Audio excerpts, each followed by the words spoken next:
Semakin ramai gadis muda mula bersuara tentang ketakutan terhadap lelaki migran. Seorang TikToker terkenal, seorang gadis yang kelihatan seperti baru berumur 15 tahun. Orang ramai mula bersuara kerana mereka sedar bahawa hidup dalam ketakutan bukanlah sesuatu yang normal. Saya cuma mahu tinggal di tempat di mana saya tidak dikelilingi oleh orang asing, tidak dikelilingi oleh orang yang membenci negara ini, dan langsung tiada akal budi. Saya tak tahu apa yang patut saya lakukan. Kemana kita nak pergi? Saya setuju dengan wanita ini. Saya juga tak mahu tinggal bersebelahan dengan sekumpulan orang asing. Tapi Ia bukan hanya tentang mereka sebagai orang asing. Ada orang yang tak berminat untuk menyesuaikan diri. Mereka tak berminat untuk berintegrasi. Mereka sebenarnya berminat untuk mencederakan wanita muda. Dan walaupun media cuba memanipulasi anda supaya berfikir bahawa tidak, anda mesti menyayangi mereka. Orang yang sebenarnya benar-benar keluar rumah dan terdedah kepada apa yang kini berlaku sebagai satu fenomena yang dianggap normal. Mereka mula sedar bahawa mungkin itu hanyalah satu penipuan. Maksud saya, lihat saja TikToker terkenal ini yang tidak pernah bercakap tentang politik. Langsung tidak pernah. Dia hanya buat video Get Ready With Me di TikTok. Tapi dia sedar dia perlu mula bersuara. Mungkin ini akan jadi salah satu video paling kontroversi yang pernah saya buat atau keluarkan. Dan ini bukan kandungan biasa saya, tapi ia sesuatu yang benar-benar menekan saya dan menyadari betapa ramai orang sebaya saya tidak tahu apa-apa tentang apa yang sedang berlaku di negara kita sekarang, membuatkan saya benar-benar cemas. Jadi, ya, apa yang membuat saya mula melidik perkara ini ialah ketika saya melayari Instagram dan melihat video seorang lelaki di New York yang sedang berjalan dengan anjingnya. Dan anda nampak lelaki muslim ini, anjing itu menarik perhatiannya dan mereka membenci anjing. Saya rasa ia bertentangan dengan agama mereka. Mereka menganggap anjing itu kotor atau apa-apa sahaja. Dan lelaki ini menjadi sangat marah di negeri New York, di Amerika. Dia mula menjerit. Dia membaling barang ke arah lelaki itu. Istrinya, istri lelaki muslim itu, coba menariknya pergi.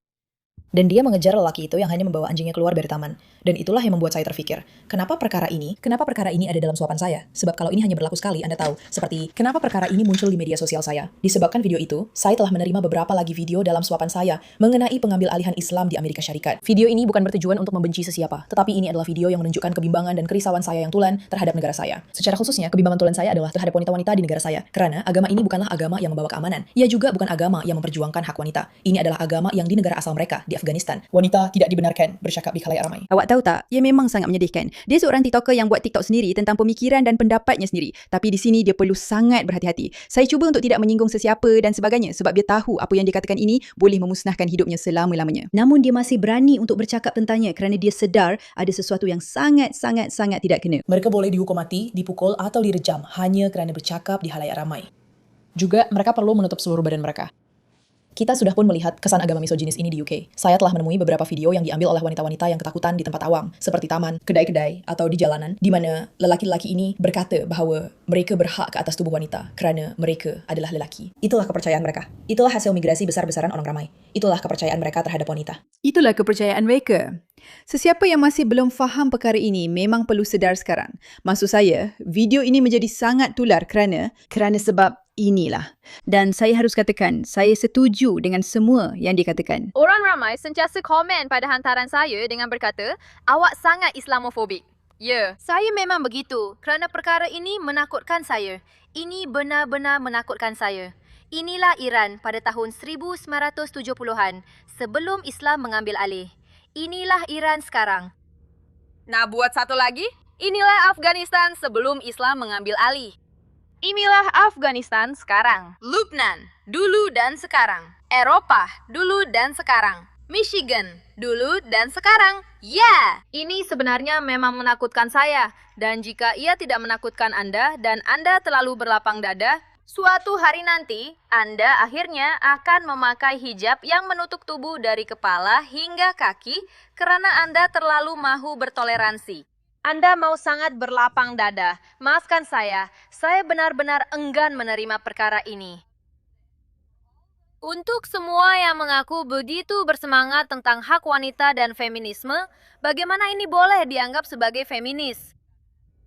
Bagaimana perkara ini baik untuk wanita? Ini adalah kejahatan yang sebenar.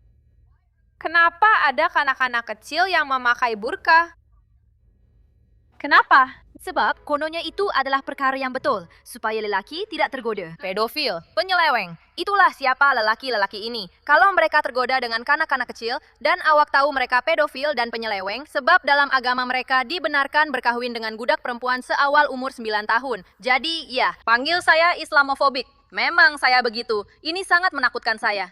Saya tak pasti kalau saya boleh cakap dengan lebih baik. Saya betul-betul tak tahu kalau saya boleh cakap dengan lebih baik kepada setiap feminis di luar sana yang tak bersuara tentang perkara ini. Tengok, ini bukan tentang burka. Ini bukan tentang pakaian. Biarlah wanita pakai apa saja yang mereka mahu. Ini tentang segala-galanya yang burka itu sembunyikan. Ya, tentang segala-galanya yang burka itu katakan tentang wanita. Hakikat bahawa mereka boleh dikeluarkan dari masyarakat dengan begitu mudah atas kehendak lelaki. Bahawa mereka tak pernah boleh tunjuk siapa diri mereka yang sebenar. Dan ia meresap ke dalam segala perkara lain. Jika anda lihat pada masyarakat di mana wanita perlu memakai burka, ia bukan sekadar pakaian. Ia melibatkan segala-galanya tentang gaya hidup mereka, tentang siapa yang mereka kahwini, tentang ke mana mereka boleh pergi, tentang pendidikan apa yang mereka boleh ambil, dengan siapa mereka boleh bercakap, tentang apa yang mereka boleh bincangkan. Adakah mereka boleh bersuara? Semua perkara ini telah diambil daripada mereka. Ia hampir seperti satu metafora. Wanita itu seolah-olah hilang begitu sahaja ke dalam dunia di mana lelaki melihat sesuatu seperti beg sampah sebagai sesuatu yang tidak menggoda. Jadi itu dianggap tidak mengapa. Ia sangat merendahkan maruah, ia sangat melemahkan semangat, ia sangat tidak boleh diterima dan ia berlaku di mana-mana sahaja negara-negara ini mengambil alih.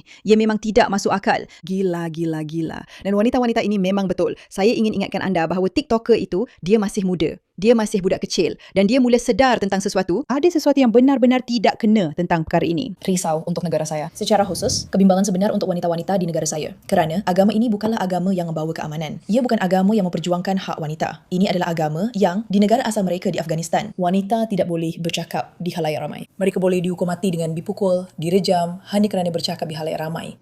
Juga sambil terpaksa menutup seluruh badan mereka. Kita sudah pun melihat kesan agama misoginis ini di UK. Saya telah menemui beberapa video yang diambil oleh wanita-wanita yang ketakutan di tempat awam, seperti taman, kedai-kedai, atau di jalanan, menunjukkan lelaki-lelaki ini berkata bahawa mereka berhak ke atas tubuh wanita kerana mereka adalah lelaki. Itulah kepercayaan mereka. Itulah penghijrahan besar-besaran manusia. Itulah kepercayaan mereka terhadap wanita. Dan perkara yang benar-benar membakar semangat saya untuk membuat video ini hari ini, walaupun saya takut. Sejujurnya, saya agak gemetar untuk memuat naik sesuatu seperti ini, kerana saya tidak pernah memuat naik apa-apa seperti ini sebelum ini. Tetapi saya sedar betapa ramai orang yang tidak tahu tentang perkara ini. Saya sendiri pun baru tahu baru-baru ini, walaupun perkara ini sudah lama berlaku. Ialah apabila melihat penghijrahan besar-besaran di Michigan. Saya menonton satu protes hari ini, di mana semua wanita menutup seluruh badan mereka dengan pakaian hitam. Saya tidak tahu apa namanya, hanya penutup yang mereka pakai. Kanak-kanak juga ada, kanak-kanak bersama mereka. Kanak-kanak yang bukan muslim turut menyaksikan. Dan mereka berjalan sambil menjerit sesuatu yang berkaitan dengan Islam. Saya tidak tahu. Dengan kepala berbera palsu yang dibalut tuala di atas sebatang kayu. Itulah yang kita benarkan masuk ke negara kita. Saya suka hakikat bahawa dia sebenarnya tak tahu yang dia memang tak berpendidikan. Tapi dia macam, sebab saya tak berpendidikan, saya sebenarnya tengok benda ni dan saya sedar ada sesuatu yang sangat tak kena tentang ini. Itu menakutkan. Dan ia juga menakutkan bila memikirkan bahawa orang yang secara terbuka membenci Amerika, kerajaan Amerika, dibenarkan masuk ke Amerika dengan begitu terbuka dan mempunyai pengaruh yang besar serta jumlah yang ramai. Ia menakutkan kerana begitulah undang-undang dileluskan, begitulah undang-undang diwujudkan. Perkara berlaku, gerakan berlaku yang boleh benar-benar mengancam kebebasan, boleh benar-benar mengancam keselamatan wanita. Ia bukan agama yang membawa keamanan. Kepada semua orang bodoh di luar sana yang berkata, tapi ini tak berlaku di tempat saya. Ia berlaku di Michigan. Anda perlu faham bahawa mereka membawa masuk begitu ramai orang sehingga mereka boleh mengubah undang-undang di mana-mana sahaja.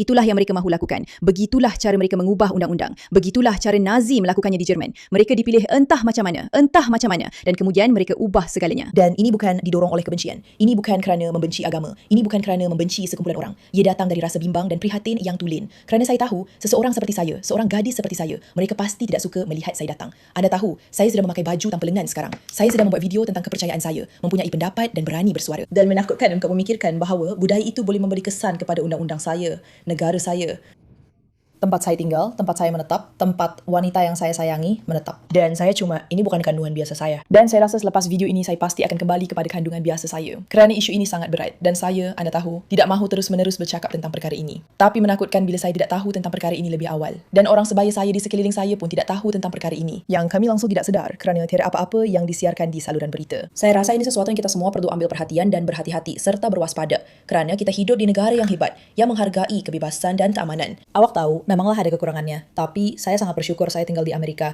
dan saya tidak mahu melihat apa-apa yang kita hargai di sini berubah akibat penghijrahan besar-besaran orang yang mempercayai perkara yang bertentangan sama sekali. Sekali lagi, ini memang bukan kandungan biasa saya. Ia agak berani untuk seorang TikToker yang tidak berpendidikan untuk memutuskan, okey, ada sesuatu yang sangat jelas salah tentang perkara ini sehingga saya perlu bercakap mengenainya. Dan ada begitu ramai orang muda yang tidak berpengetahuan dan bodoh serta berfikir bahawa tidak, mereka hanya bersikap perkauman. Tidak, kawan-kawan, pelajari fakta, dapatkan maklumat dan fahami bahawa ini adalah sesuatu yang dirancang, ada sistem. Mereka tahu apa yang mereka lakukan dan mereka sedang melakukannya. Dan perkara yang muncul di halaman untuk anda itu muncul kerana ada berjuta-juta video seperti ini dan sesuatu perlu diubah. Terima kasih atas perhatian anda terhadap perkara ini.